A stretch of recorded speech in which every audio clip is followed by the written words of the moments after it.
Part 14. It's not that difficult to open a hospital in another world, right? Author, Geoland 2020. Chapter 131. Behind the bald bishop, an imposing old man spoke coldly and sarcastically. Not only was he sarcastic, he also raised the oak stick in his hand and slapped the bald head in front of him. He is a member of our natural deism. He. The bald bishop didn't even look back. He picked up the scepter in his hand and raised it high above his head. The oak staff struck the metal scepter, one sank, the other rose, and each bounced away. There was a soft sound, half muffled, and the old man leaned back slightly. The bald bishop took half a step forward, his knees slightly bent, and there was a mud mark half a finger deep under his feet. The crowd parted on its own again, making way for them, and dispersed faster than when Bernard came over just now. Gretel happened to glance ahead, and when he saw this scene, he was immediately stunned. Why did you start taking action? Are you really fighting or pretending to fight? Am I allowed to consider this a ripoff? Should I shout, "Don't fight"? The bald bishop had a half-truth and half-deception collision with the elder of the Natural God Church, and went straight to the operating table. The crowd separated, and the old man saw that the spear shaft had been drawn out from a distance, and he was suddenly shocked. Why did you do it? You are so courageous. You. He stopped immediately. His eyes moved and looked at the chest of the injured man on the stage, which was still rising slightly, and the blood in his abdomen, which had almost stopped gushing rapidly. The neck was mechanically twisting sideways inch by inch, and Gretel felt and heard the creaking sound of his cervical vertebrae from a few meters away. You actually saved him. Well done. I wasn't even sure. The look of surprise and the abruptness of the turn were like the chief director who rushed in shouting, "I'll do the dissection when I get there," and saw that the intern had already started and finished the work beautifully. But not sure? You are too modest, Chief Director. No, Chief Elder. Gretel bowed his head and thanked. I haven't finished yet. Are you two coming next? Go on, the old man interrupted. Little Gretel, keep doing what you are doing. I'll be here to watch. Don't worry, if there is any problem, my healing skills will be there to support you. I want to see if you are as magical as Erwin said. An acquaintance of the teacher. Gretel quickly raised his eyes. His eyesight improved again after time travel, and he glanced at the oak staff in the old man's hand. 1, 2, 3, 4, 5 pairs of green leaves. Well, they were the 10th level priest of the god of nature. I remember when I was planting oak canes, the teacher mentioned a person named Old Heath. Was it him? No matter what, it is always good to have the support of elders. Greet nodded politely to the old man and continued working. It was impossible to chat, the injured person was still lying on the operating table. Although the operation had gone smoothly so far, he always felt a little panicked because there was no ECG monitoring, no blood pressure monitoring, no pure oxygen, and no anesthesiologist checking his vital signs. Besides, even if he could tell a joke on the operating table, who would he tell it to? So lonely. The only solution to worries is work. Gretel lowered his head and glanced at the injured man's abdomen. Time was urgent just now, so only relatively large blood vessels were treated, and the damage to small blood vessels and organs was not repaired. Now that I can take a breath, I can finally take action. How is old Barney? Gretel didn't want to chat, but someone insisted on asking. The old man on the opposite side was mumbling something, and the oak staff was pointed forward. A thin green vine protruded from the head of the staff, and it rested on old Barney's neck with a green leaf on top. The bald bishop took a step slower and had no choice but to ask. Where is the injury? The injury is not bad, Greet replied confidently under the mask. After the foreign body entered the abdomen, it passed through the transverse mesocolon and small intestine, tearing the ileum, transverse colon, anterior part of the duodenum, and the right ureter, cont using the right kidney, and piercing the psoas muscle next to the transverse process of the spine. Oops. The ureter needs to be repaired. What? The bald bishop was confused. When listening to the series of nouns, except for right kidney and spine, it is completely a bunch of unintelligible noise. Turning his head and looking next to him, the man from the natural god cult was also confused, as if he didn't understand at all. The two high-level healers looked at each other, feeling sympathy for each other, and smiled softly. Looking at Gretel again, the young man looked solemn, lowered his head and looked down, gently flipping his fingers. Following the gestures and mental power, several mage hands began to turn softly again. The mage's hand is a semi-entity formed by magic power. The advantage is that it is not stained with blood, but the disadvantage is that it is not stained with blood, so it is always translucent, and it is completely invisible in the messy and bloody abdominal cavity. Besides, even if you see the mage's hand, it's useless. The bloody mass in the injured person's abdominal cavity, in the eyes of the bald bishop, is either the intestines or the intestines. But Gretel clearly knew what he was doing. The mage's hand turned left and right from the abdominal cavity and pulled out two thin tubes. Greet held the scissors and carefully trimmed the fracture, then pulled the two sides together and turned his head. Treat minor injuries. Treat minor injuries, the old man from the natural god cult blurted out. A spear was pierced through the abdomen, and blood flowed all over the ground. Even for him, a cure serious injury might not be able to pull it up. The young man in front of me only wants treatment for minor injuries. However, reality gave him the answer.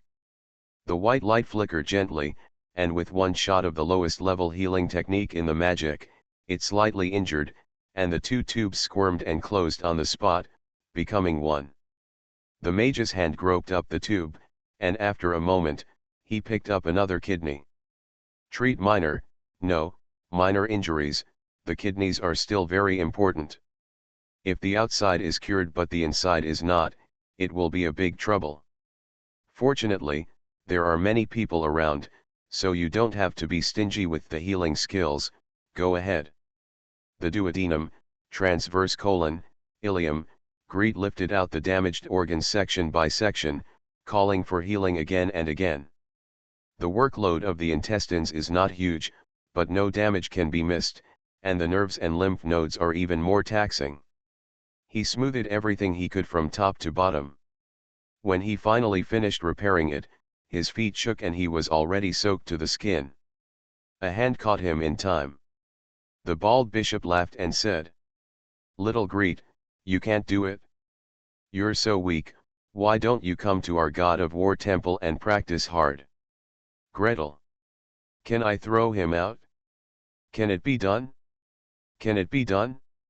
Forget it, I can't beat it. But fortunately, he couldn't beat him, but someone could. There was a loud bang, and the bald bishop was thrown far out of the tent. He held Gretel with his other hand. Are you done yet? It's not like our natural god church doesn't have ways to train our bodies, little Gretel. After this battle is over, you can practice hard with Bernard. Bernard, look at him. Teacher. Gretel complained. The next second, half of the mask was torn off, and a piece of fruit was stuffed into his mouth, making his whole face distorted with soreness. The barbarian next to him responded with a loud voice. Good. Greet's vision went dark and he almost fainted. 564 First Order.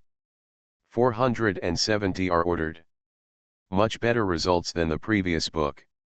When I woke up this morning, I had already ordered over 500. Thank you all for your support. As promised, there will be 4 updates today. 2 chapters at noon are guaranteed, and the first 2 chapters in the evening will be updated. Please continue to subscribe. Asking for a monthly ticket. Let me stay in the top 20, first page, of the monthly new book list for a while longer. Please. It's not that difficult to open a hospital in another world, right? Author, Giolan 2020. Chapter 132. Repair the posterior abdominal wall, psoas muscle, aponeurosis, subcutaneous tissue, skin, etc. Rinse the abdominal cavity. Check that there are no active bleeding points, that there is no damage to the intestines, that there is no damage to other organs. Rinse it again with holy water, hoping to sterilize it. Hey, speaking of which, what is the sterilizing effect of holy water? I couldn't get it before. I was too busy and couldn't find time to make it myself and do a set of comparative experiments. Remember to schedule it in the future. Close the abdomen layer by layer. Greet operated methodically. It wasn't until old Barney's abdominal wound healed and he was carried away by 2 night attendants that everyone suddenly realized. In the eyes of everyone, it would take several treat serious injuries or even treat fatal injuries to save such a serious injury. In other words, it would take a 5th level or even 7th level priest to do it. From the beginning to the end, except for a tranquility spell, Gretel asked everyone to release magical spells that could be completed by 3rd level or 4th level priests, or even 1st and 2nd level priests. That tranquility technique was not even meant to save the life of the injured person. On the battlefield, he is equivalent to leading a group of 1st, 2nd, 3rd and 4th level warriors to defeat knights who have reached level 5 or even level 7, and whose strength has undergone a qualitative change. Erwin, you are not an easy apprentice. The old man who came in with the bald protagonist touched his beard and narrowed his eyes. Elder Erwin glared at him warily. What are you planning on? Old Heath, I'm warning you, he is my apprentice. You haven't paid back the drink you owe me. Give it back. Elder Heath threw his head back and laughed. He is the elder of the Church of the God of Nature in the county seat of Nooster County, and has been an old friend of Elder Erwin for many years. The two studied under the same teacher when they were young, and received apprenticeship training together as servants of the God of Nature. When they grew up, they took adventures and fought together. They had fights, they had vomited, they had chased the same girl, and they had blocked each other's knives with their backs. Years of ups and downs have long condensed the friendship between them into something akin to a life and death acquaintance and a bad friend. And showing off one's disciples, of course, is also part of the damage to friendship. The two stood side by side from a distance, looking up into the distance. A new batch of injured soldiers had arrived in the tent area, and Gretel was busy and kept pace. The round of treatment just now consumed Gretel's energy quite a lot, and he only managed to cheer up thanks to the fruit that Elder Erwin stuffed him with.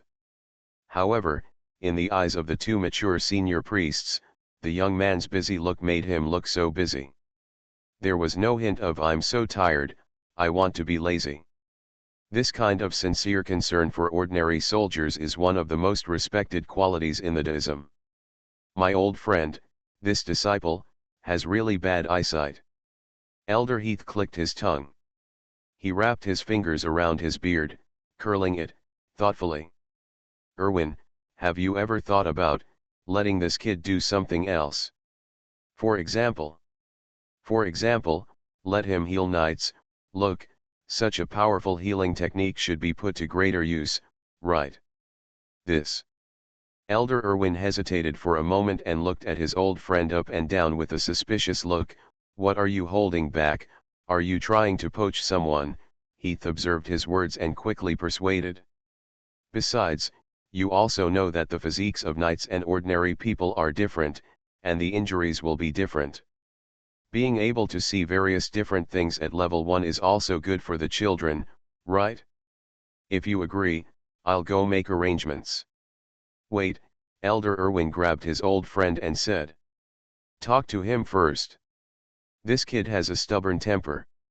If we don't talk to him first, I'm afraid he won't agree. So, Greet, who was busy from early morning to dusk, dragged his tired body back to the tent. Just as he was about to sleep, he was blocked by two elders. Teacher, Elder Heath Gretel was so tired that his mind was almost spinning. He stood at the door of the tent, his legs trembling. Halfway through hearing Elder Heath's request, he leaned against the tent wall and was about to slip out, blurting out, "You want me to heal those knights, I won't go." "Gretel," Elder Heath shouted softly. Greet came back to his senses, managed to stand upright, and bowed lightly. "Teacher, I don't want to go. There are many priests who treat high-level warriors, but I can save many lives by treating ordinary warriors here." "Gretel." Heath's thick eyebrows were slightly clustered. Emotionally, he understands the thoughts of his old friend and disciple, and even appreciates it as a servant of the god of nature. However, intellectually, he really wants to persuade him sincerely, "This opportunity is rare, don't let it go." However, he was grabbed before he could open his mouth. Elder Irwin winked at him, then looked at Gretel with a friendly expression. "Greet, if you don't want to go, then don't go. You've worked hard today, have a good rest, and don't be too tired these days. The teacher knows that you care about these civilians, but mental power is the foundation of a spellcaster. You must be careful, don't you cast too much." Greet responded, sent the teacher away, fell down, and fell asleep immediately. When I got up the next day, I had just finished checking the room when I was carried to the front line by Elder Irwin. To be honest, although Gretel has been following the team for so many days, Gretel has never looked at the battlefield carefully. This is not as good as his previous life. When he was aiding in Africa, he saw the locals shooting into the sky with ta-da-da-da, and also enjoyed the large-scale war scenes in Lord of the Rings and Game of Thrones. But now, following the teacher through many camps and coming to the front of the formation, I was stunned before I could take a closer look. The smell of blood. Burnt smell. The stench of all kinds of burning wood, burning human bodies, and burning strange things. After all, the smell in the emergency room was sometimes just a little worse than here. Greet calmed down and quickly adjusted. Elder Irwin had been observing his condition, and when he saw this, he showed a look of satisfaction and pointed to the opposite city. "Look. We are attacking the city." Arrows flew, trees and rocks fell. The soldiers carried the ladders and rushed up wave after wave, only to be knocked down to the ground again and again. Greet finally saw the origin of the injuries he had been treating these past few days. Craniocerebral injury, caused by rolling rocks. Those who were cut and stabbed, those who were shot with arrows, those who were slashed with swords. Burns and scalds, scalded by charcoal fire and boiling water in the city. Injured from a high fall, halfway up the ladder, he fell off the city wall for various reasons. Some people were able to get in front of him and receive his treatment, however, more soldiers fell on the battlefield forever, dying slowly from serious injuries, without receiving treatment until they died. Siege warfare in the cold weapon era was so cruel. "Aren't there any health soldiers?" Greet murmured. Emotionally, he hopes to organize a rescue team, under the banner of a red cross on a white background, to travel through the battlefield between battles and rescue the wounded. Intellectually, he knew that as a first-level pastor, he had no strength or status, and could never call on both parties to reach an agreement like the Geneva Convention. Need to upgrade. Whether you rely on cure, help, comfort or coercion, whether you want to develop more treatment methods, or want to combine medicine with divine arts and magic more, if you want to reduce the misery of this era, you must upgrade.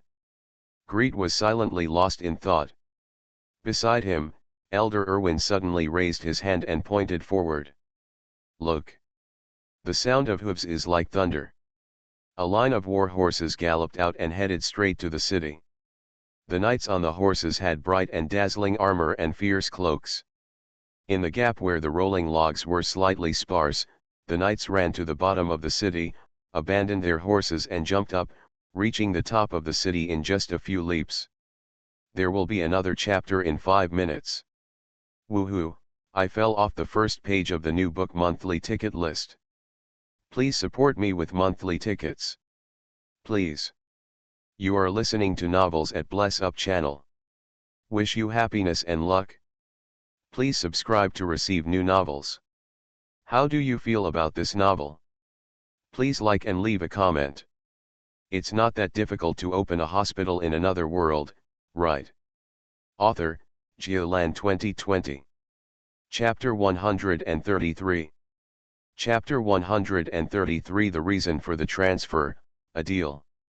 Additional updates for first 500 orders. The sound of the drums shook the heaven and the earth, and the soldiers' shouts seemed to be able to collapse the city wall on the spot. Greed stood there dumbfounded, watching the leading knight leap onto the top of the city. With just a sweep of his spear, 7 or 8 defenders on the top of the city flew high at the same time and fell down from a distance. This unscientific. Human strength should not be so great.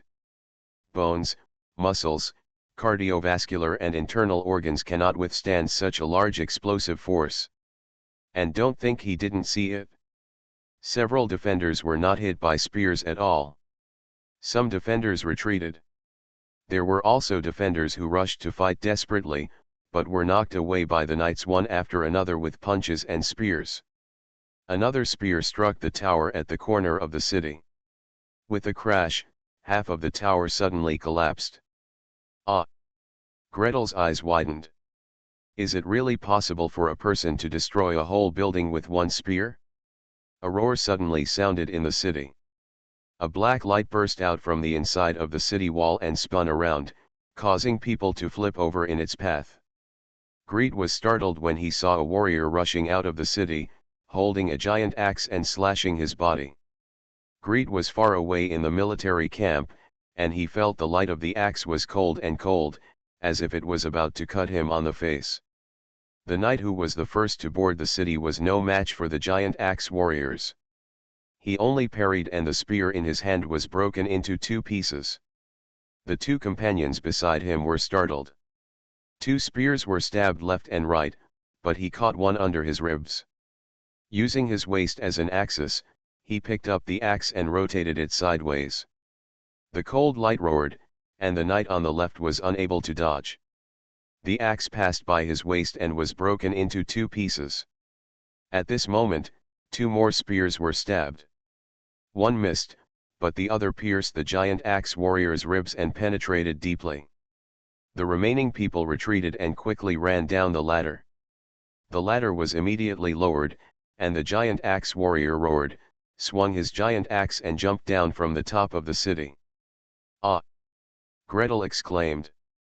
The knights fled in panic, with the giant axe warrior chasing after them, like a tiger rushing into a flock of sheep. There were more than hundreds of ordinary warriors under the city, but no one could stop him for a moment. The giant axe struck and rubbed against each other, and he saw a wave of blood plowing through the crowd, heading straight for their formation. In just a few moments of chasing and escaping, the ordinary soldiers under the city had fallen to the ground. It wasn't until several knights from the formation stepped out of the crowd, intercepted the giant axe warrior and started fighting that they stopped him from attacking. Ordinary soldiers gathered in a circle from a distance, with spears like a forest and steel shields like a wall, but no one dared to step forward. This is the power of knights at this time, Elder Erwin patted Gretel on the shoulder and said meaningfully. A level 5 knight, after a qualitative transformation of his body, can at least resist the siege of 3 level 4 warriors and kill one of them. Or, he can break through the siege of 5 to 10 level 4 warriors without any injuries. The higher level knights are more powerful, and only knights of the same level can deal with the knights, otherwise, magic and divine spells must be used. Gretel opened his mouth, unable to speak. He didn't have a very intuitive understanding of the power of knights, since time travel, he had only seen the combat power of Roman knights from Necromancer Lin. In addition, he had witnessed a confrontation between city guard knights. Questions such as how many ordinary warriors can a knight defeat, or how many of them can he defeat. Gretel has no more accurate concept other than must be much better than me. He looked at the battle group in the distance, thoughtfully. Elder Irwin continued. Every casualty of a knight is a great loss. If one more knight can be rescued, or if even a little more healing power can be saved when he is rescued, they can recover better. If people can be saved with low-level healing spells, then high-level priests can appear on the battlefield to give the knights more magical assistance. The more powerful the knights are, the fewer casualties there will be for ordinary warriors. This is also to save people, or to save the lives of more ordinary soldiers. Elder Irwin did not say these words, but Gretel understood what he meant. He pursed his lips slightly and looked at the giant axe warriors in the battle circle shouting and fighting, and at the soldiers charging towards the city wall again. For a moment, he was speechless. In this world, the lives of knights and ordinary soldiers are not equally weighted on the scale. Treating a knight and retaining a high-end combat power for one side can also prevent a few, a dozen, or dozens of soldiers from dying in vain. However, even so, is this the reason to prioritize treating the knight? There are so many healers serving the knights, do you really need one more of me? Is it really necessary to take away the only healer from ordinary soldiers?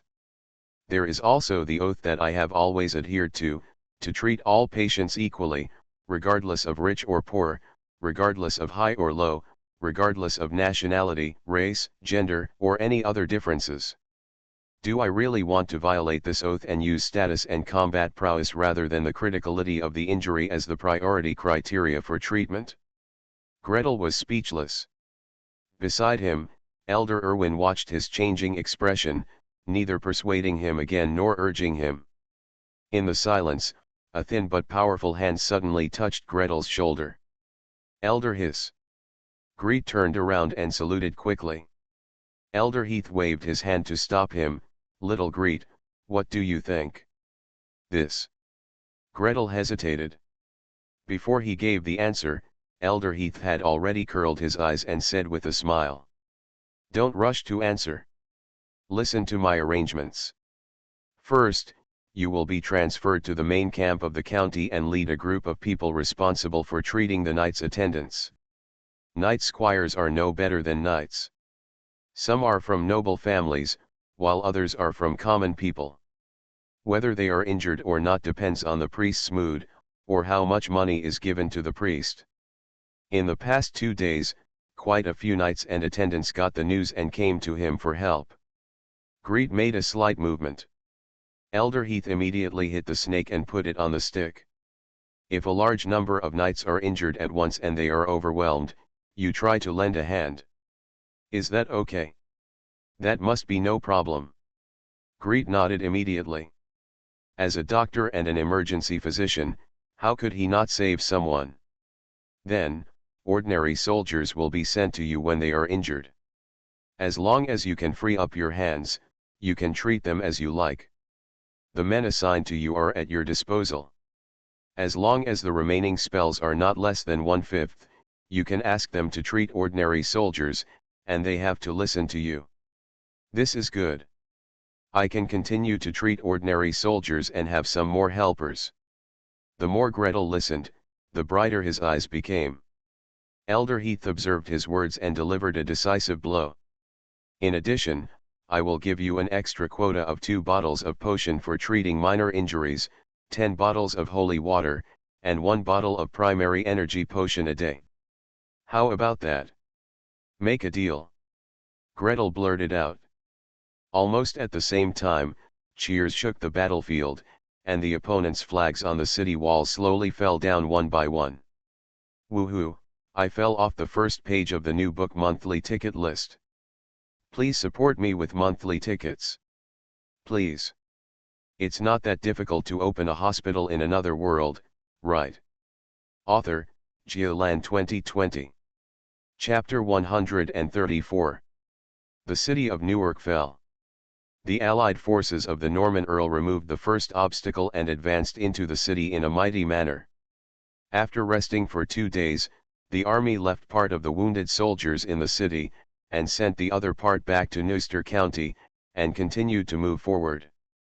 As a result, Greet finally got rid of the busy life of doing night and morning rounds every day, changing dressings for the wounded soldiers, and filling in medical records when they came back. At the same time, he also lost his wounded soldiers. The source of clinical information for post-operative follow-up, observation, recording of recovery, and compilation of data is lost. Alas, I always feel like I have missed at least 3 or 5 papers. Gretel slept hard all day, and the next day, he went on the road with the healers from the main camp. 2 large tents, including the one that Priest Hilda dragged over when he competed with him and was not dragged back after that, a small tent for people, 2 carriages full of supplies, swaggering through the market. Along the way, it was attracted a lot of attention. Greet himself didn't care. He sat on the swaying shaft of the carriage was so full of things that it couldn't fit in any more, holding a hardcover notebook and concentrating on writing and drawing. Several times, if the barbarians on the side hadn't grabbed him, he would have fallen out of the car on the spot. After walking like this for almost an hour, someone finally couldn't stand it anymore. Priest Hilda jumped off his carriage, ran to him, and warmly invited him, come on, get in my carriage." Gretel glanced in the direction he pointed. Parked not far away was an elegant carriage, at least a head taller than his own. The door opened in the middle of the carriage, unlike his own carriage, which had to climb in from the shaft, and 2 rows of spacious seats could be clearly seen through the glass on the window. On the small table in the middle of the seats, tea, snacks, and fruits are all available. As for the various decorations and emblems on the roof of the car, the 2 white horses in front of the car clearly say, "I am rich, I am super rich, I not only have money but also status." Well, this is no longer just a BMW, maybe it's a Rolls-Royce, right? Gretel looked down at his shoes, they were covered in mud, and then at the velvet interior of the carriage, and hesitated. Priest Hilda has already reached out to pull. Come on. I still have many questions to ask you. In this case, it's no big deal to sit there. Gretel calmly followed Priest Hilda into the car. As soon as he sat down, countless questions came to him. How do you decide who to save first and who to save later? Why do the straps that bind the arms and legs have a wooden stick stuck in them? How dare you just cut open old Barney's belly? Aren't you afraid of something happening? When he was cured later, why did he have to treat him layer by layer? Well, you have too many questions, and the key point is that they are completely unsystematic. Where should I tell you? Gretel has a headache. Medicine is a systematic subject, 1 scale in the East, 1 claw in the West, and what is learned must not be understood. Treating people with such a knowledge structure will definitely waste people's lives. For those who have been taught in this way, it is enough to be his assistant. Each command and action will prevent any mistakes. I am afraid that the other party will think that he has learned it and wants to stand alone, which will cause trouble every minute. Let's do this. Greet looked around.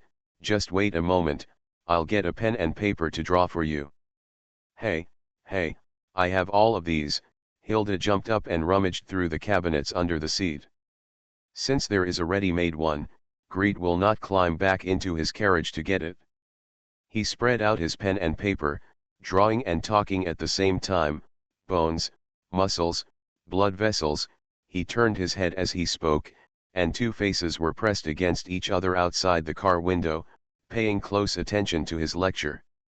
Gretel couldn't help but curl his eyes. He knocked on the car window. Thomas. Adam.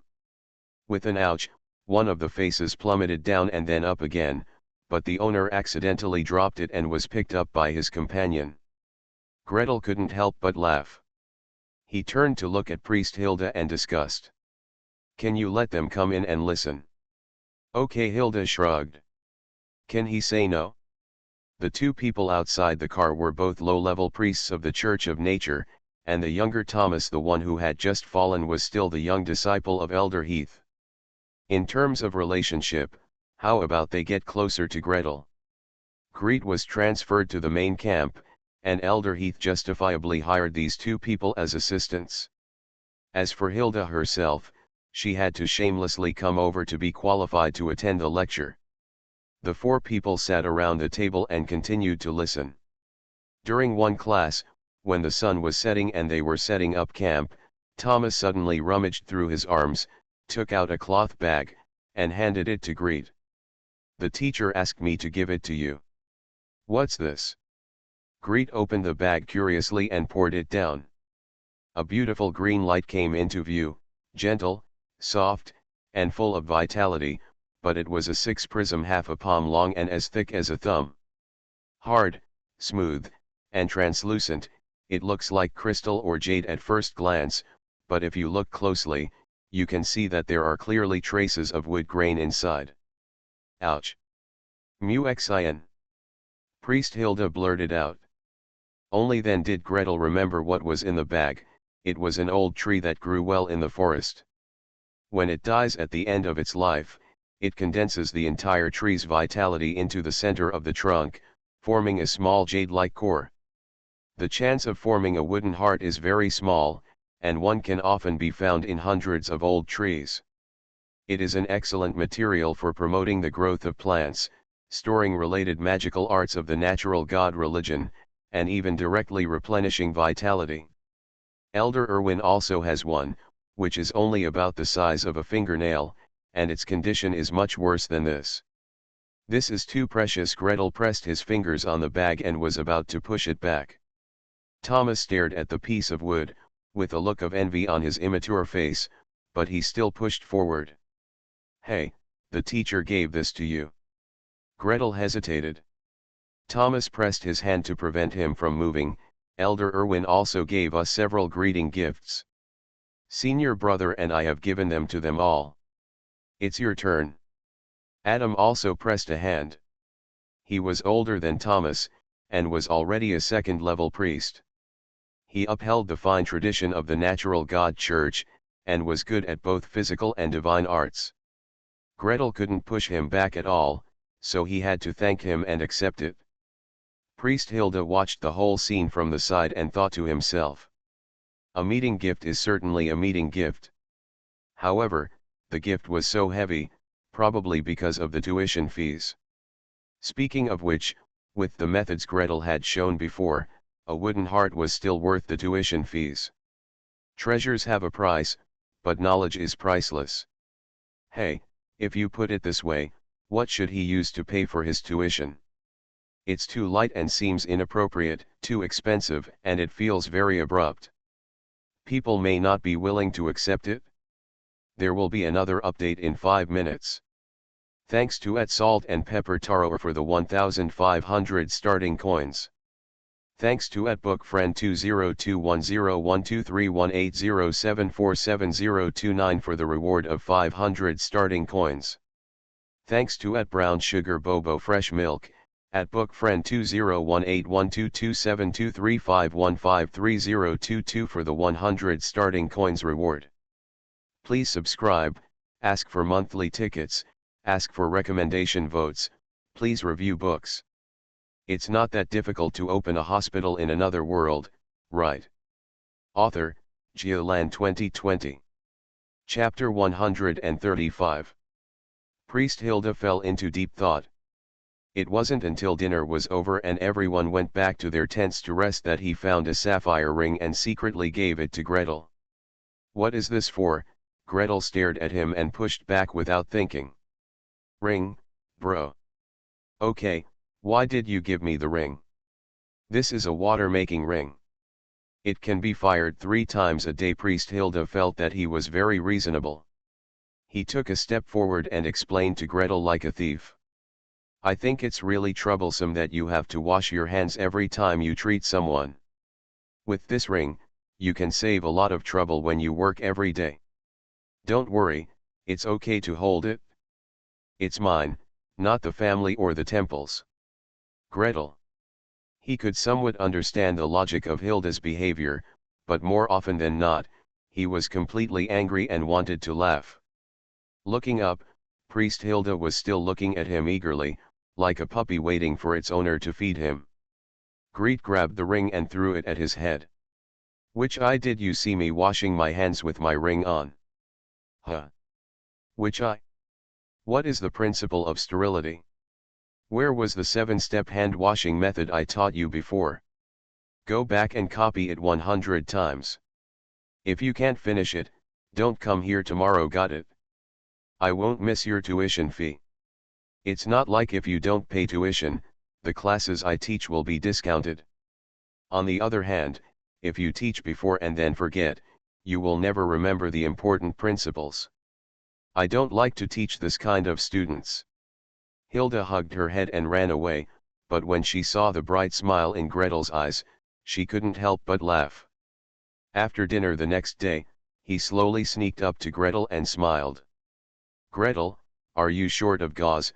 Where's the cotton? Do you want some spirits? Gretel's eyes lit up. The army set off in a hurry. He packed all the supplies in the hospital and swept a batch in the market, but it was still not enough. Over the past few days, half of the inventory in hand has been consumed, and I am worried about where to replenish it next. You have it here? That's great. He, I grabbed a batch from Grandpa. Come with me, let's get the things back. Gretel. By the way, this guy is the grandson of Earl Norman, the big dog is really rich. Greet accepted this batch of supplies with a smile. Anyway, they were also used for the coalition forces. Next, we continued marching and lecturing normally, and when it came to the section on cardiopulmonary resuscitation, after Gretel listed the key points of the operation, he earnestly warned. Don't do it casually. You must practice cardiopulmonary resuscitation skills in advance. If you haven't practiced it before, if you go up with the wrong movements and frequency, your efforts will be in vain and you won't be able to save the person. Then how to practice? Little Thomas blurted out. Greet was stumped on the spot. Can I say that we practiced with dummies before? The silicone dummy has built-in electronic components. If you don't operate it properly, it will give you a failing grade. Where can I find someone here? If there is no silicone, you can still use pigskin or something to cover it. Where can you find the bones, electronic components, etc. inside? He didn't answer. A group of people next to him blinked and tried to think of a solution. Adam tentatively said. We press each other. Absolutely not, Greet shouted out reflexively, his voice rising to a higher pitch. Cardiopulmonary resuscitation must not be performed on a person with a spontaneous heartbeat. This is a contraindication for external cardiac compression. You all must remember it. It was rare for him to speak harshly, and several healers were frightened, but they only obeyed his orders. Priest Hilda was still unwilling to give in. He looked up at the sky and thought about it with his eyes. Then, just practice on corpses. Gretel said nothing. If you think about it carefully, it's not impossible.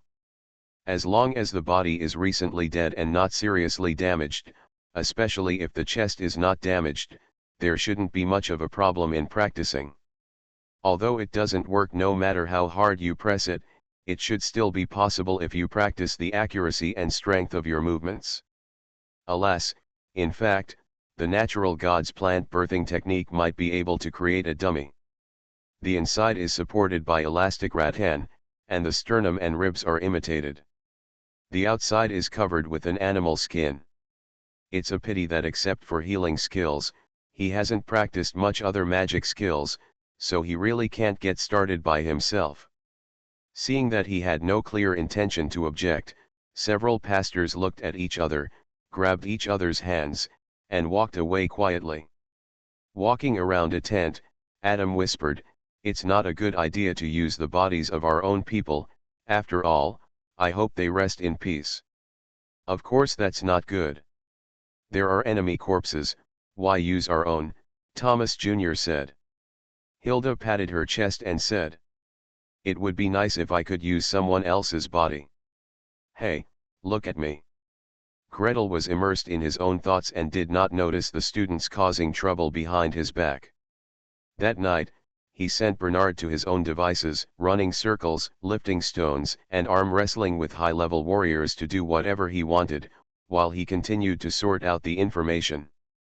I just wrote 2 lines of words, plop, plop, plop, and there were several muffled sounds outside the tent. Gretel's heart skipped a beat. The muffled sound sounded like a heavy bag being thrown to the ground, or more like the sound of someone falling to the ground. In the emergency department, he could hear dozens of times throughout the year about myocardial infarction, stroke, acute illness, and other reasons for not being able to survive. Greet ran out of the tent without thinking. Stepping out of the tent, he saw Priest Hilda smiling at him, his white teeth shining brightly under the torch. Seeing him come out, Hilda pointed to the ground diligently. "Gretel, do you think this corpse can be used?" Gretel looked in the direction of his finger. In the open space in the middle of the tent, 3 soldiers stood in a row, with a corpse at their feet. I suddenly saw this in the middle of the night. If Greet hadn't been an emergency doctor in his previous life and was now in a military camp, he would have been really shocked. But now, in addition to secretly complaining about Hilda's unreliability and dragging the corpses in without saying hello first, Greet even had the time to squat down and observe the corpses carefully. The head and torso are still intact, with no obvious damage, especially the chest cavity has not collapsed. You don't need to think too much about the other parts. After all, the dummy used for practice in the previous life was basically half. As for the corpse's clothes, aren't they our soldiers? Absolutely, Priest Hilda slapped his chest. I asked them to make it now. When you talk about doing it now, do you mean to let people go out to pick it up, or do you mean to kill it now? Gretel glanced at Priest Hilda silently. The problem is that all those people are dead and the corpses are here. It doesn't seem necessary to just drag them out and bury them. Okay, this seems to work too. Greet stretched out a finger and pressed on the corpse's sternum. Then let's practice like this first. Call them all over, I will demonstrate it first, and then you can actually do it. Next time you get rid of a corpse, be sure to discuss it with me first. No problem. Priest Hilda jumped up. This is where the practice of cardiopulmonary resuscitation begins. Greet first explained the concept of general teacher, bowed to the corpse, and then knelt on the side of a corpse and began to demonstrate in person. You have seen the operation essentials clearly.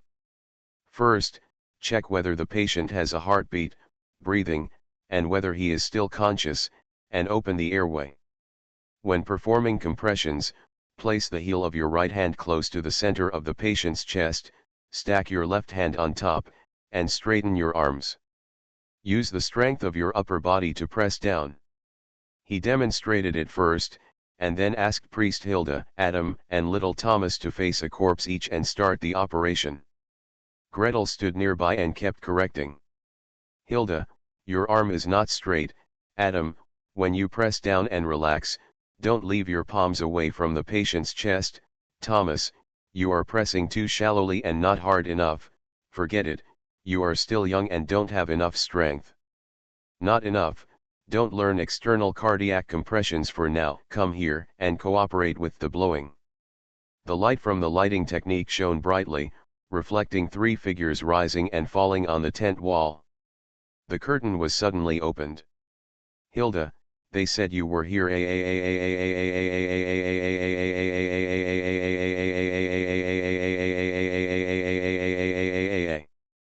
Please subscribe, ask for monthly tickets, ask for recommendation votes, please review books. Subscriptions are growing so slowly.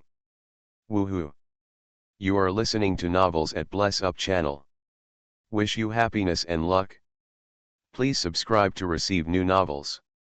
How do you feel about this novel? Please like and leave a comment.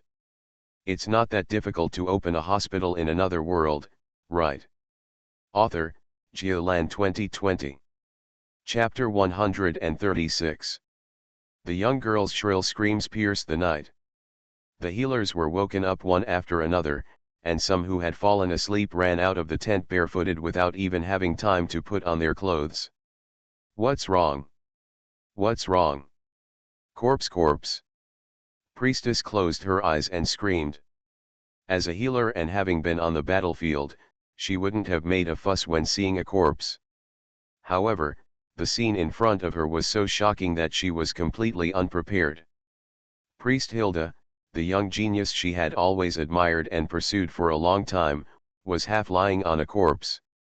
The light from the illumination technique shone from the side, making his handsome face half yin and half yang, slightly distorted.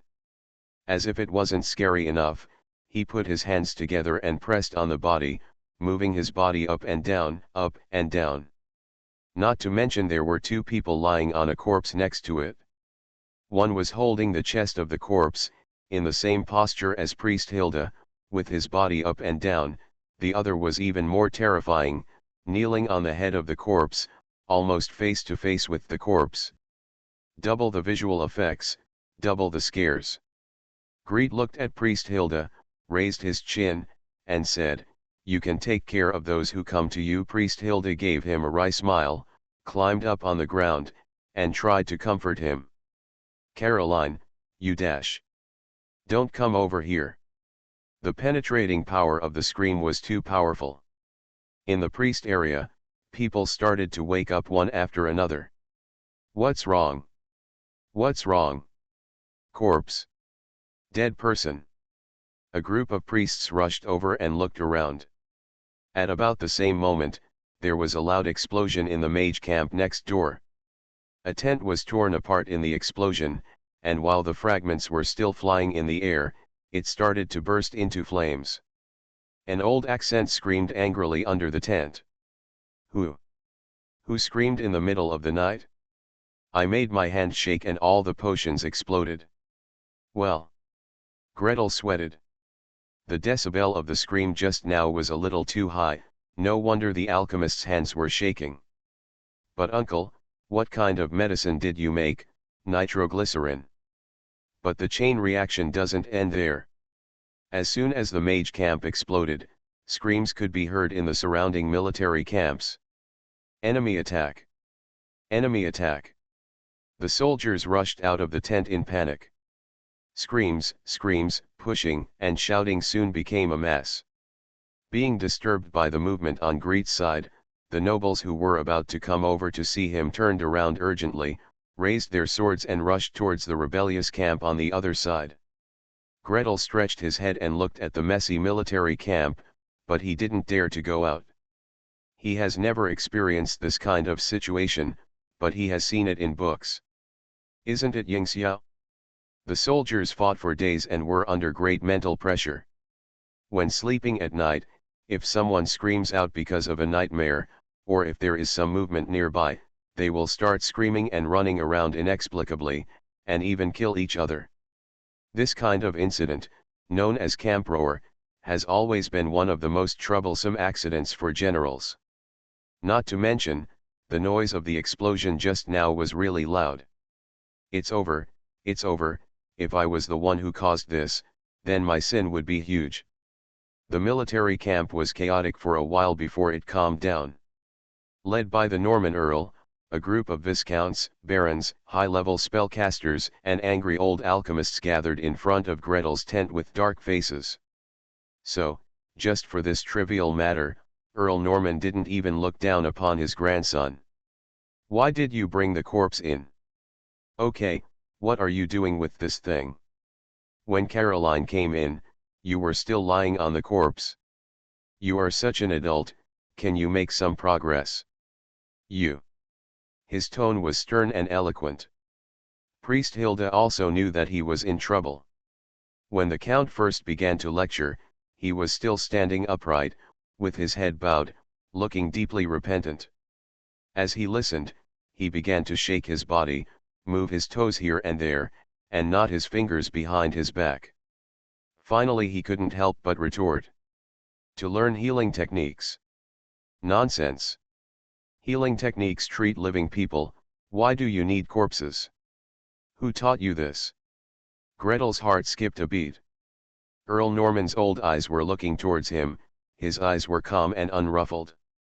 Greet suddenly realized that Earl Norman meant that he wanted me to take the blame for his grandson. In fact, why bother? I taught the CPR method and practiced it with corpses.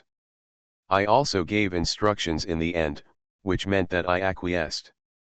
This responsibility should be shouldered by me in the first place, so why bother and go around in such a big circle? Gretel raised his head and was about to speak. Priest Hilda blurted out a sentence. When he heard his grandfather's answer, his face turned pale quickly and he quickly shook his head at Gretel.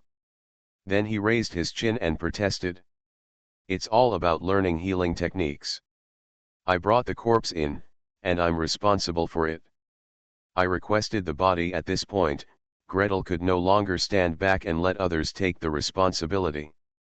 He took a step calmly, ignoring Priest Hilda's waving, coughing, and trying to wink, and looked up into the eyes of Earl Norman, with a clear voice. These corpses are used to practice cardiopulmonary resuscitation. After a person's heart temporarily stops beating, if he is not completely dead, there is a certain chance that he can be rescued by cardiopulmonary resuscitation. This method is very useful, but it requires a lot of practice to master. If there are no patients for the time being, I will let them practice it on cadavers. I'm sorry for such an accident, and I'm willing to take responsibility. You. Earl Norman frowned slightly. He glanced around and saw that the nobles who had been tortured in the middle of the night had gloomy expressions on their faces, the old alchemist had an angry expression on his face, and the great priest of the spring water temple had a cold expression on his face. Elder Heath, on the other hand, looked at Greed with concern and warmth in his eyes, quite protective. It was an accident anyway, just handle it casually and make everyone angry. Earl Norman thought this way and cleared his throat. Since you are willing to take responsibility, you. Before we even got to the main topic, a strange voice suddenly sounded from the crowd of onlookers. What's wrong with practicing with corpses? What a fuss! Hypocrisy! This little thing scares the living daylights out of me, and you still yell nonsense, hurting others. Little Greet, if you are unhappy, come to us. There are plenty of corpses in Black Crow Swamp for you to play with. Ignore those pastors. The necromancer stood out proudly, tilting his skinny face and looking around. Greet smiled bitterly, Master Lin. Earl Norman's face darkened. Not far away, the great priest of the county city spring water temple, who was also the commander-in-chief of all the healers this time, had cleared his throat with a sullen face. You. Little Greet, please change the camp first. Elder Heath spoke cheerfully before the high priest. Tomorrow a team will set off north to Grim Bay. Follow them and see if there's anything you can do to help. This is tantamount to being sent to the side of the army. You can't just stay in the main camp to eat and drink, and treat 2 patients if you have one. You have to march quickly with the team, and you may have to face a battle. The atmosphere at the scene immediately relaxed, and both the old alchemist and the dark-faced nobles relaxed their expressions. Only Lin En raised his eyebrows, but Thank you, Elder. I'll go tomorrow. Greet bowed slightly. Hilda looked at him with a guilty face. Master Lin had already passed through the crowd and grabbed Gretel's arm. It's obviously not your fault, but you have to bear the responsibility. Come, let's go to my place. I'll pick you something to protect yourself. 10,000 rewards plus 1 more. For tips and updates, 1 chapter will be posted every day until all is repaid. Book Club Group Number, 649136249. Everyone is welcome to chat together. Please collect, recommend, book reviews, please subscribe. Asking for a monthly ticket. It's not that difficult to open a hospital in another world, right? Author, Lan 2020. Chapter 137. Chapter 137, Potassium Manganate, a method of producing oxygen, First update. The necromancer pulled Greet away without any explanation, muttering and complaining all the way. He kept shouting until he entered his tent. He dragged a suitcase from the bedside and threw it onto the table. "These are my trophies. Come here, see if there is anything you can use, and just take it." Under the candlelight, all kinds of rings, necklaces, and amulets were dazzling, making people suspect that he had robbed the jewelry store. Gretel slowly opened his mouth. He looked at Lynn, then at the pile of things on the table, and then at Lynn. "How many people have you killed? It's been less than a month since the war started. You're not going to be a scout, you're just going to kill people. Can't pick one out?" Still don't know him. Seeing Greet's face full of surprise and refusing to do anything, Lin An simply took the initiative to introduce him. "This ring should have a cold and heat resistance stored in it. It's quite useful. I already have one. You can take this. I don't recognize this talisman, but looking at the spell circuit above, it should be an offensive spell. You can try it. This necklace has the power of light, so I can't use it, but you should be able to." Gretel had no time to refuse. He was just thinking about grabbing something casually, even if he accepted the other party's favor, when he glanced at the pile of things, and his heart suddenly jumped. "Wait, what is this?" This, Lin An followed his fingertips and saw a bottle of inconspicuous purple-black powder. It flickered slightly under the candlelight, reflecting a bit of metallic luster. He said indifferently, "Purple scale stone, an alchemical material. I don't know how it got in, it's useless, and it's not easy to put away. It turns into a ball of black ash if you leave it alone. Are you interested? If you want, take it." "I'll take half of it." Greet held it up like a baby, looking left and right. The color, shape, and luster were all familiar to him, and he had always been familiar with them from junior high school to college. When he saw this thing, his instinct shouted 4 words. Potassium permanganate. Potassium permanganate. This thing is not stable in nature and breaks down easily. I don't know which god synthesized it. If it was really potassium permanganate, it would have solved a big problem for him. Gretel asked Lin for a brown bottle, carefully poured half of it in, corked the bottle and handed it back. Seeing that Lin An didn't answer, he forced it into his hand. "This thing is useful. If it is what I think it is, it will definitely be of great use. Hey, come with me, and after I verify it, I will tell you how to use it." Lin followed him out suspiciously, winding all the way back to Greet's own residence. Greet cleared the table and dragged out the alchemy box. When he turned around, he saw Lin sitting there bored, so he simply stuffed a stack of papers into his hand. "This is the result of my recent research. You look at it first, and by the way, this is a microscope. You also play with it first, and wait for me to do the experiment. I'll call you when I have the results." Lin An was caught off guard and was stuffed with a lot of articles. When he flipped through the questions, they were all new ones he had never seen before. Before he could take a closer look, he raised his head and shouted, "Have you sent it? Some are posted, some are not. You look first." Gretel was busy setting up stands, alcohol lamps, and various test tubes and flasks without looking back. Lin couldn't call him back, so she could only start reading from the first article, several records of observing cork, onions, meat, and blood with a homemade microscope. As I read, I felt like a mouse falling into a rice vat, and even Greet's humming voice could not be heard. Gretel was indeed humming. He did do the experiment of heating and decomposing potassium permanganate to produce oxygen when he was in middle school, but the details need to be recalled carefully. As for recalling this kind of thing, instead of endorsing it, why not hum a song? 56 ethnic groups, raise the valence. No, I sang the wrong words, start over. 56 elements, increasing the valence, put down the stand. Brothers and sisters of the 56 ethnic groups are oxidized. Put down the alcohol lamp and find something to raise it up. 56 kinds of acids and bases, put into one sentence, put the sink on the other side of the bracket. Potassium permanganate, potassium permanganate, potassium permanganate, fill the gas bottle with water, turn it upside down, and put it into the sink. Now it's time to heat it up. Greet hummed more and more happily, and the pitch was a little higher. Potassium permanganate, a method of producing oxygen.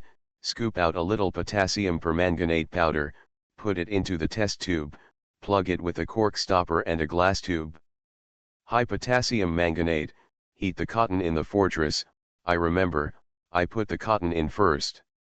High potassium manganate, the test tube is slightly downward, no problem, adjust the angle and fix it on the test tube rack. High potassium manganate, don't touch the test tube with your hands when doing experiments, otherwise your skin will be oxidized. Oops, I just remembered after humming this sentence. I just took the test tube with my hand, and the skin on my hand, touched a little potassium permanganate powder. Flush quickly. Greet was hurriedly rinsing his fingers. Fortunately, everything went well in the subsequent experiments. Gas came out of the tube, and soon a bottle was filled. Greet lit a small wooden stick and threw it until there was only a spark at the top. He held his breath and poked the mouth of the gas bottle. The fire is bright? Pure oxygen. Yeah. Greet cheered. The necromancer raised his head blankly, and Greet waved to him with a smile, then took a small amount of potassium permanganate powder and put it into the test tube. He holds the test tube in his hand, holds his breath and concentrates, sketching the spell model in meditation. In every fire magic, there are two basic configurations, one is used to gather phlogiston, and the other is used to filter good air that can attract phlogiston. After his modification, the air sifting configuration was pointed at the test tube, and a slight spell configuration was added to heat the test tube to a certain temperature. Hey, when he improved this magic before, he used mercury oxide to heat to create oxygen, which was very expensive and took a long time. Fortunately, he found potassium permanganate. 3, 2, 1. Spark magic. Let's go. There was a crackling explosion. The subtle spark technique, which could only ignite paper and dead leaves, exploded on the mud floor in the center of the tent with sparks much brighter than before. This spark even alarmed the necromancer. Lin looked up from his paper, looked at Gretel, and asked him what happened with his eyes. Greet came over with a happy smile. I have improved a magic. Let me tell you about it.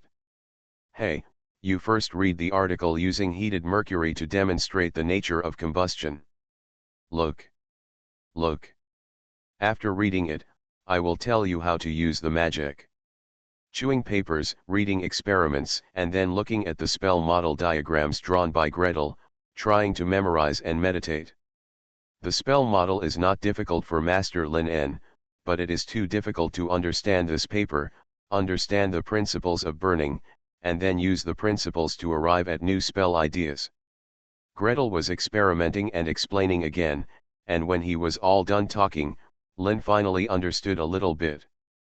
More than an hour later, the two mages were carried by the barbarians one by one. They slipped out of the military camp like the wind and went far outside the camp to test their magic. Spark magic. Extremely bright sparks. Burning hands. A blazing white, far more intense cone-shaped pillar of fire. Blazing ball.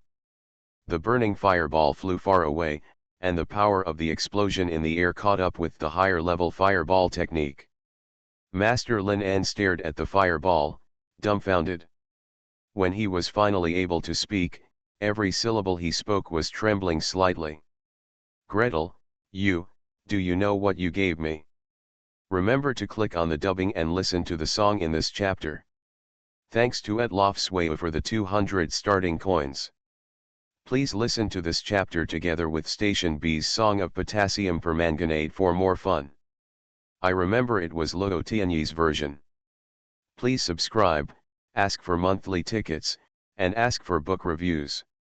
It's not that difficult to open a hospital in another world, right? Author, Lan 2020. Chapter 138. The next morning, Gretel joined the task force and headed north at full speed. He left all his tent, supplies, and medical equipment with Elder Heath. He only carried a large backpack for convenience on the road. In addition to food, drinking water, alum, etc., the backpack was full and stuffed with a large package of gauze bandages and medicines. In addition, Greet also had a small bag tightly covered around his waist. The bag is divided into compartments, containing his rations as a healer. 10 bottles of potion for treating minor injuries, 5 bottles of potion for treating moderate injuries, 2 bottles of potion for treating serious injuries, 2 bottles of antidote, and 2 bottles of energy potion that Elder Hiss promised him. Gray was particularly creative and stuffed a lot of things into his bag. 10 tubes of oxygen, each tube is only the size of a little finger. Plug the mouth of the bottle with a cork, and then seal it tightly with fire paint. 10 small test tubes, each containing 1/5 of the test tube potassium permanganate. Carrying these things is equivalent to carrying 20 powerful spells. Gretel touched his pocket and felt very at ease. Naturally, you must bring the mana pearls given by Master Lawrence, the wooden heart given by Elder Hiss, the talisman given by the bald bishop that can activate the shield once a day, and a bunch of various magic props. Master Lin An gave him the most, 7 or 8 large and small items, some for attack and some for protection. If Gretel hadn't stopped him, the necromancer could have given him all his wealth. Gretel was not overly nervous because he was facing a powerful enemy like this. The task force he joined was only 21 people, originally rated at 20 people. Gretel also brought his followers, and the number increased by 1, 2 level 5, 3 level 4, and 5 level 3. Gretel's strength is directly at the bottom of this team. If the original healer hadn't been seriously injured, he wouldn't have been qualified to be stuffed in. Of course, Gretel's follower, Bernard the Barbarian, has a warrior level as high as level 7. The average of 2 people is considered to be level 4. As for whether it can be averaged like this, that is another matter. Even so, Gretel's cautious and well-prepared look made everyone want to laugh. The level 5 knight leading the team, Archer Barnes, rode over and rubbed his hair. Bringing so many things, huh? Little pastor, are you afraid that we will starve you, or are you afraid that we will freeze you? These are for treatment. Greet avoided his hand with a dark face. You have the ability. Don't get hurt from beginning to end. You don't need my help. Did you hear that, brothers? Barnes laughed. Our little pastor said, let us not get hurt from the beginning to the end, otherwise he will not be able to control it. Okay. I promise you won't need his help. Little pastor, just take care of yourself. Heroic laughter sounded back and forth. Greet wanted to yell a few more words, but as soon as he opened his mouth was full of cold wind, so he had to tighten his hood tightly. They galloped along the west bank of the river, heading north. Greet's riding skills are still very average, and since he can't ride with the barbarians are too heavy, he can only concentrate on riding. It wasn't until he camped at night, listening to his companions chatting, that he realized where his destination was. The mission of the group was to go down the river and head towards the mouth of the Dove River to see if there was any fleet belonging to the Church of the Lord of Glory. If there is, try to block it. If you can't block it, report it to the main manager. The front of the main camp will cross the Dove River and point directly at the county seat of Midland County. There are 2 large cities in Midland County. One is the county town, located on the east bank of the Dove River, across the river from the Norman Earls coalition forces. The other is Port Massa, located in Burton Bay. The water is deep and the waves are flat. It is a natural good harbor. The Earl of Norman had previously judged that the fleet of the Church of the Lord of Glory would most likely land in Port Massa. I guess by the time we get back, the battle here will be over. Knight Barnes hugged his knees and laughed. The magician beside him pulled up his hood and chuckled. Anyway, there are a lot of people over there, so there aren't even a few of us. The camp is noisy all day long, so we might as well go out for a walk. As the culprit who made the biggest noise yesterday, Greed felt a little guilty. A gust of cold wind blew, and he also imitated the magician and pulled up his hood, half covering his face. How long do we have to go? At least 2 days, we still have to climb the mountain. Little pastor, can you do it? They sat by the fire and chatted, while several second-level warriors, mostly knights' attendants, and one was a magician's attendant, were busy fetching water, roasting meat, and baking bread on the campfire. Next to Captain Knight, another level 5 shield warrior poked the fire and joked softly. It doesn't matter if it's okay or not. Anyway, there are followers here, so there's nothing to be afraid of.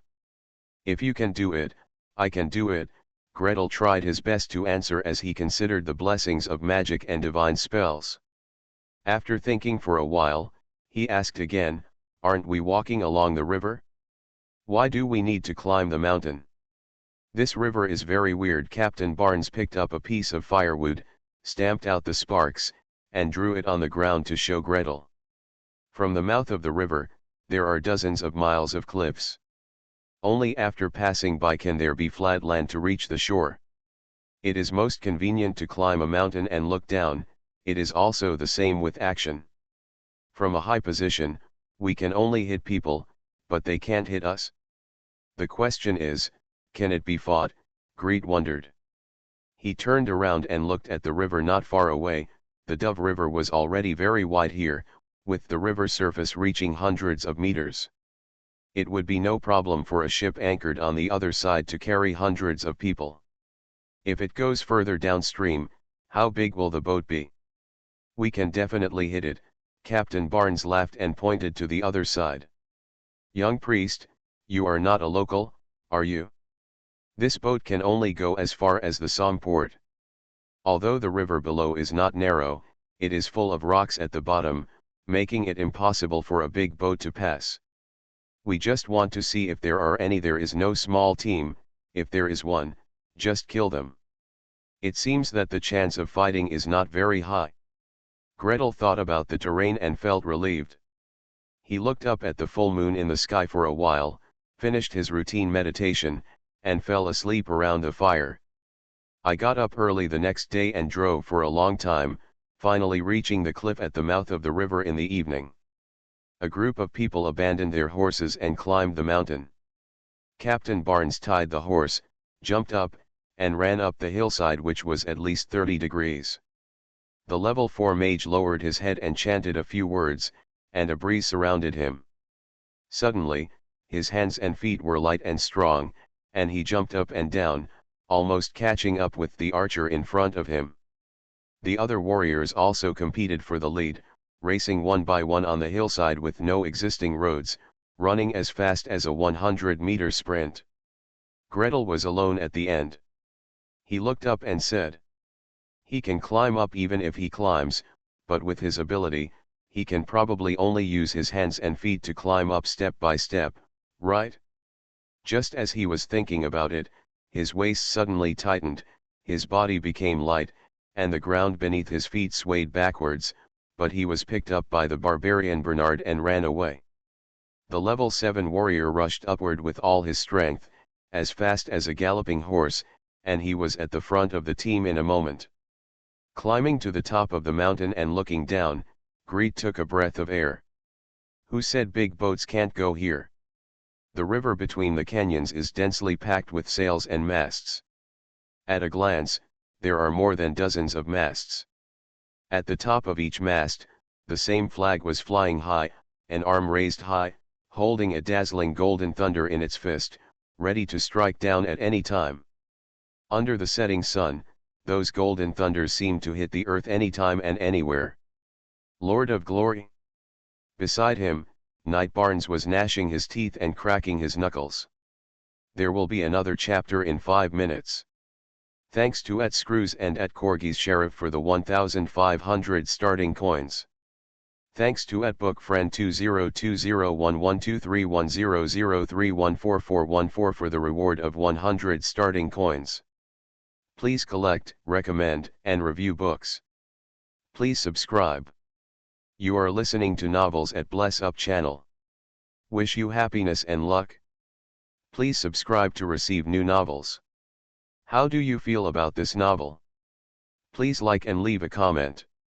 It's not that difficult to open a hospital in another world, right? Author, Geoland 2020. Chapter 139. Why so many ships? Yes. Why are there so many big ships? Not long after, all the members of the task force climbed to the top of the mountain and were talking among themselves. Captain Barnes was lying on the edge of the cliff, staring at the sail below, his eyes almost bleeding. Below is a complete fleet, large and small, with at least 20 ships. The 2 leading ships both have 4 masts, 2 of which are raised high, and the 2 at the front and back are tilted forward and backward respectively. The boat is tall, with the forecastle and stern towers standing high, floating on the river, looking like a castle. These 2 large ships alone are amazing enough. Looking at their size, they can transport at least 500 soldiers, even more if the journey is short. In addition to these 2 ships, there are 6 or 7 3-mast ships in the fleet. Some are sharp and brisk, as if they are good at hunting, and some are square and solid, and they are used to carry people and cargo. Even if there are more than a dozen of those 2-mast boats, the number of troops transported cannot be underestimated. There must be 10,000 people here. Why did you come here, by mistake? Or don't you know how deep the river is? Such a big ship can't reach the upstream port. The soldiers gathered on the top of the cliff and talked, their faces red by the cold wind showing tension and uneasiness. Greed frowned, desperately recalling the geographical records in the Mage Tower. However, those records are quite simple. On a map, a few lines are often drawn randomly to represent roads and circles are drawn to represent cities. God knows whether the scale is correct, let alone the topography. Based on those maps, you can guess why the Lord of Glory fleet came here? It's all a dream. Might as well count on his own eyes. Greed stood high, overlooking the estuary. On the left-hand side, that is, in the upstream direction of the Dove River, the river is not very wide, only a few hundred meters in length according to visual inspection. However, looking to the right, the towering cliffs suddenly expand to both sides, forming a trumpet-shaped bay.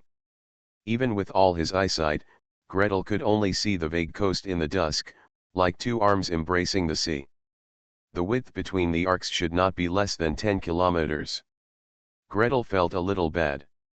At the same time, the magician, who was staring at the bay like him, thought for a long time and suddenly turned back.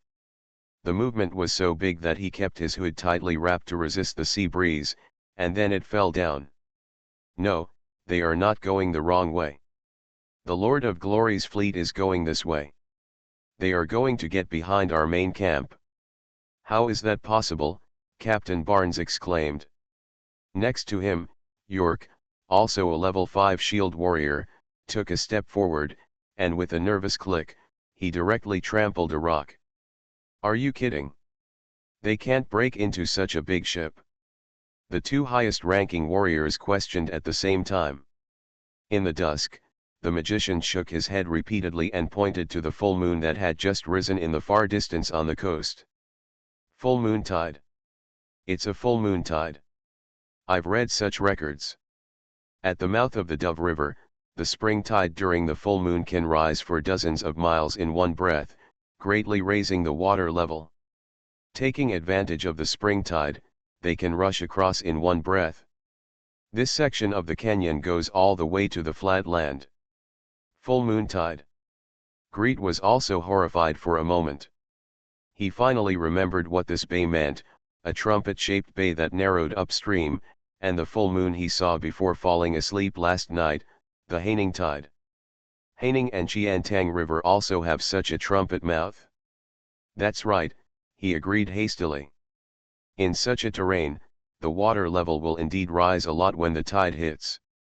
You see, there is a trumpet outside. When the tide is high, the water level rises and pours into such a narrow river channel, it is wide outside and narrow inside. So much water rushes in all at once. Come in, the water level inside will definitely rise a lot. If the captain is the commander of the task force, then the knowledgeable caster is the brain of the task force. Now that the two spellcasters had the same opinion, the soldiers present looked at each other and suddenly became nervous. Next to Barnes, a warrior carrying a pair of swords took a step forward and said in an anxious tone, "Captain, what should we do?" "Yeah, what should we do? Should we stop them?" another archer, aged 17 or 18, asked. As he asked, he opened his bow and nocked an arrow, aiming it at the big ship below. He aimed for a while, and finally shook his head and put away his bow and arrow. "Not enough range. Even if you throw it from a high position, you can't kill even one person from such a distance." Captain Barnes was silent. Behind the team, a grey-black stalker was playing with a dagger and shaking his head slightly. The cold light flickered deftly between his fingers, from the back of his hand to the palm of his hand, and from the palm of his hand to the back of his hand, flickering in and out. "There are too many of them. They can't be stopped. It's better to go back and report the news." "That's right. Go back and report the news," the double-sword warrior who asked the first question immediately urged. "With such a large team, we must report to the main camp immediately." "Captain, let's go quickly." "Are you leaving immediately?" Greet looked down below. The majestic ship was gently rising and falling in the water waves, and the sailors were running up and down on the deck. Reefing the sails, lowering the anchor, scrubbing the deck, there was a busy scene everywhere. Among them, only one ship is quiet. Among the two largest foremast ships, the one that simultaneously flew the Thunder flag, the Fleur-de-Lis flag, and the Golden Lion flag. Two rows of soldiers lined up neatly on both sides of the ship. The armor is bright and the sword is unsheathed. Among the soldiers, 3 people stood side by side near the main mast, holding long staffs, and their silk robes shone in the sunset. The distance was too far, and Greet couldn't see their faces at all. He could only see the man in red robe in the middle raising his long staff. Behind them, soldiers were escorting people one by one. Some were wearing thin and ragged clothes, with their arms and legs exposed. Some were barely able to walk on their own and were being dragged along by 2 soldiers. Some struggled while walking. There were some who were wearing neat robes and were being pulled by soldiers' arms from left to right, but they still strode forward with their heads held high and their chests high. Greet even saw a little girl, wearing a soft and white dress, looking around in a daze. The soldier who was guarding the child didn't seem to have the heart to pull hard. He bent down and held her hand, but did not allow her to run around and disturb the nobleman. A group of 20 or 30 people were pulled to the deck, facing the man in red robes, and were stepped on by the soldiers and knelt down. The man in red robes seemed to have said something, and immediately there was chaos below. Some people were struggling, some were shouting, some were banging their heads on the ground, and some were kneeling and crawling and reaching forward. The prisoner, who was wearing a neat robe and walked with his head held high, even struggled to break away from the soldiers, rushed forward, and hugged the little girl tightly. However, no matter what their stance was, the man in red robe remained unmoved. He didn't move, and neither did the soldiers. Under the strong sea wind, it seemed that these soldiers had all turned into sculptures. Only a few sailors stepped forward quickly and set up a long, narrow plank on the bow. Then, Gretel watched in horror as the prisoners were tied with their hands behind their backs, blindfolded, and driven onto the board one by one. They are prisoners captured by the Lord of Radiance, a voice replied coldly in his ear. Gretel turned his head and saw the fourth-level mage who had come with him standing beside him, looking down without blinking. The sea breeze turned the mage's cheeks red. The mage who had tightened his hood to warm himself by the fire last night now let the cold wind blow across his face, his waist straight, and he didn't even show any fear of the cold. In other words, heretics. You, me, and our relatives will be like this if they catch them. The prisoners were dragged onto the plank one by one. The sailors gathered on both sides of the plank, yelling, beating with clubs, and whipping them to drive them forward. Trembling, rocking, forward falling. The wailing and begging for mercy were unbearable to hear. However, the soldiers still moved forward mechanically to drag people. One fell down, and then another.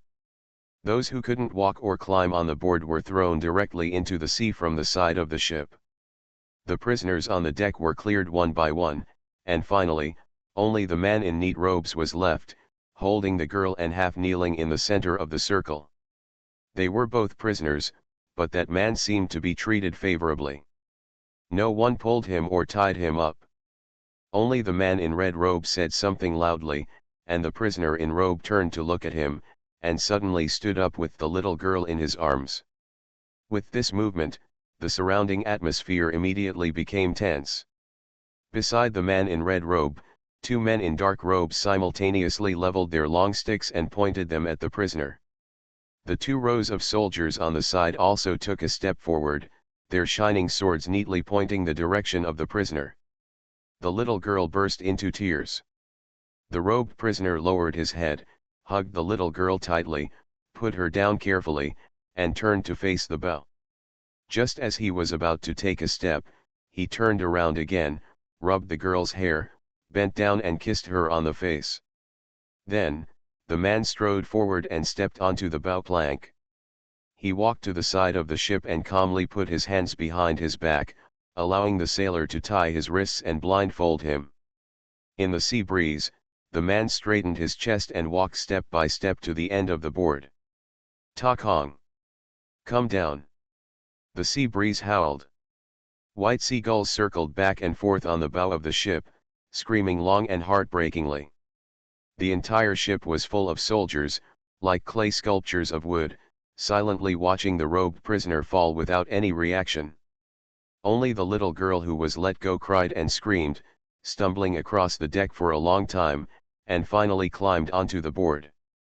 On the cliff, there was a long, death-like silence.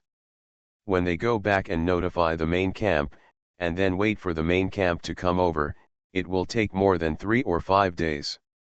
In the past 3 to 5 days, the land under their feet would be ruined by the Lord of Glory. "Can you stop them?" Captain Barnes suddenly asked. The shield warrior didn't speak, the stalker didn't speak, the mage pulled up his hood, and looked across the ships below one by one, as if he wanted to carve the fleet into his heart, and then turned around decisively. "You can try it. You can try it." Greet spoke at the same time as him. In the dusk, the two casters' eyes met, and they saw the light in each other's eyes. "Please subscribe, please give me a monthly ticket, please review the book." Book Club Group Number, 649136249. Everyone is welcome to chat together. It's not that difficult to open a hospital in another world, right? Author, Geoland 2020. Chapter 140. With such a large fleet, we can't fight hard. That's right, we have few people, so we can only outwit them. Just block the boat. There are mountains for dozens of miles, and they can't get up. There are ships upstream. If we sink a few ships in the channel, we can at least block the big ships. You have to hurry. The nearest port from here is still dozens of miles away. No problem. It's low tide now, and the next high tide is midnight. They shouldn't dare to sail at night. In that case, they will have to wait until noon tomorrow to lift anchor. We still have time. In the howling cold wind, The two spellcasters ran side by side. You said a word, and I said a word. To be precise, the only one who could run on his own two legs was the wizard Daniel from the task force. Gretel was carried by the barbarians as usual. The warriors also ran with them. Starting from Captain Barnes, everyone was attentive, afraid of missing a word. The captain listened and suddenly shouted, "Lovey!" Ah, the young archer turned his head. Captain Barnes took off his short knife as he ran and put it into his hand. "Go back to the main camp and report the situation. Whether we can stop it or not, the news of the coming fleet must be known to the Earl. But go quickly." Captain Barnes sounded stern. Luowei shrank his neck and had no choice but to hold onto the short knife and turn around to go down the mountain. When we got down to the foot of the mountain, we got on our horses and hurried to the main camp. The rest of the people galloped along the ridge, climbing to the top of the mountain alternately to look around. The red sun was setting in the west, and the mountain road below was gradually unclear. Gretel had to take turns with Master Daniel to release the dancing light spell to illuminate the team's feet. When the first spell was released, Daniel was quite surprised. "You are a mage? Then why do you want to be a priest? Which church would be willing to do that?" Greet was used to this kind of questioning.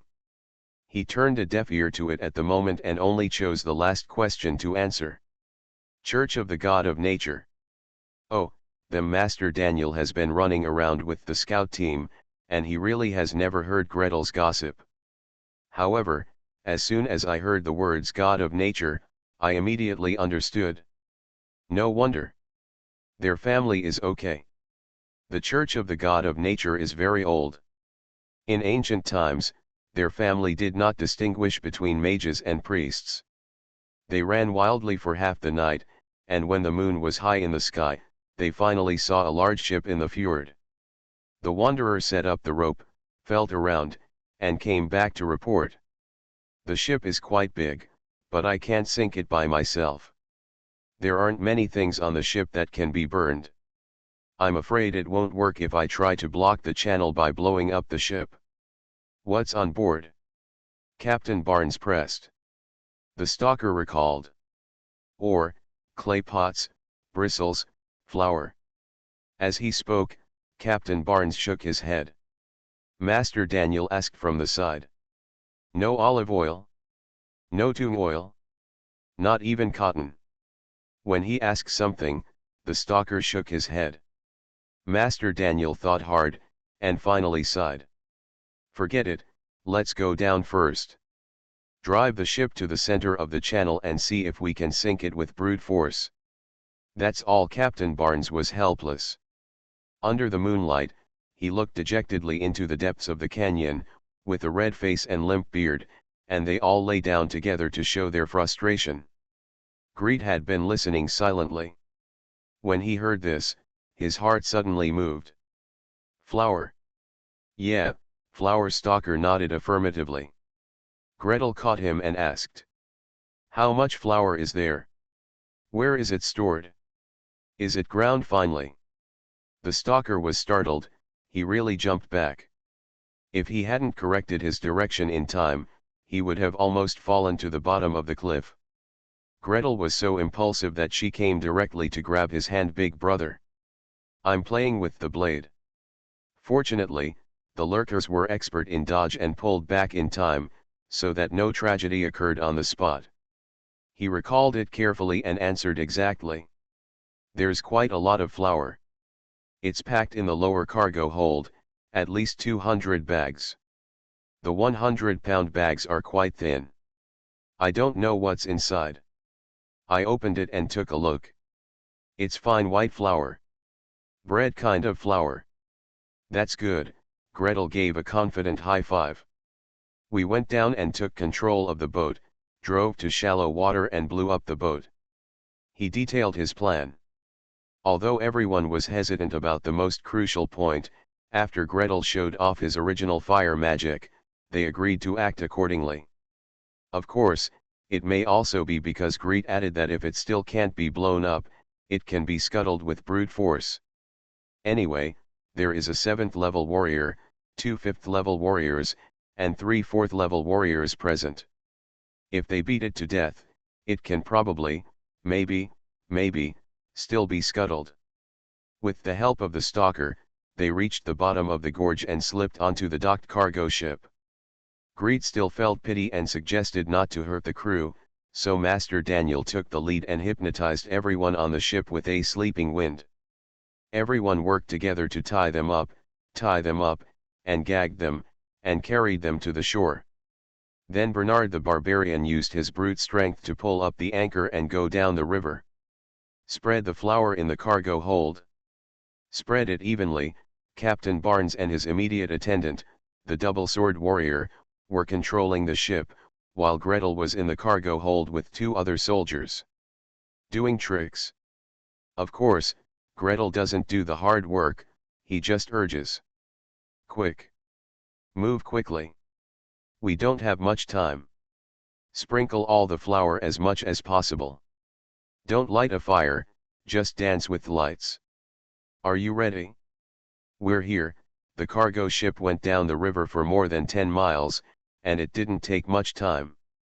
Captain Barnes estimated that if he went further past this turning point, he would be able to directly see the fleet of the Lord of Glory Church.